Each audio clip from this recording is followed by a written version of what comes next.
ಕೆಲವೊಂದು ಸುಮ್ಮನೆ ಆಗ್ತೇನೆ. ವಿದ್ಯಾರ್ಥಿ ಮಹಾಪ್ರಾಣ ಇದ್ದದ್ದು ಇಲ್ಲಿ ಮಹಾಪ್ರಾಣ ಬರಬಾರ್ದು ಮನಸ್ಸಿಗೆ ಅನ್ಕೋತೀನಿ, ಹೇಳಿಕ್ಕೆ ಹೋಗಂಗಿಲ್ಲ. ಈಗಲೂ ಕೂಡ ಆ ಒಂದು ಏನು ಆ ಗಟ್ಟಿತನ ಬರಲಿಕ್ಕೆ ನನ್ನಜ್ಜ ಮಾಡಿದಂತಹ ಪಾಠ ಕಾರಣ. ನನ್ನ ದೊಡ್ಡಪ್ಪ ಸರ್ಕಾರಿ ಪ್ರೌಢಶಾಲೆ ಮುಖ್ಯೋಪಾಧ್ಯಾಯರು ದೊಡ್ಡಪ್ಪ. ನನ್ನ ತಂದೆ ಶಿಕ್ಷಕರು. ಆ ಪೀಳಿಗೆ ಇರೋದಲ್ಲ, ಖಾನ್ದಾನ್ರು ಪೀಳಿಗೆ ಶಿಕ್ಷಕ. ಹೀಗಾಗಿ ರಕ್ತಗತವಾಗಿದ್ದು ನನಗೆಲ್ಲೋ ಮನಸ್ಸು. ನಾನು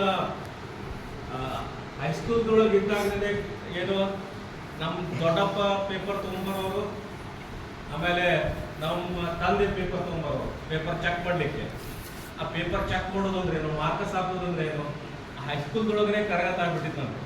ಪೇಪರ್ ಚೆಕ್ ಮಾಡೋದು ಹೆಂಗಿರ್ತದೆ ಪ್ರೋಸೆಸ್ ಅಂತೆಲ್ಲ. ಆಫ್ ದಿ ರಿಕಾರ್ಡ್ ಕೆಲವು ನಾನು ಪೇಪರ್ ಚೆಕ್ ಮಾಡ್ತೇನೆ.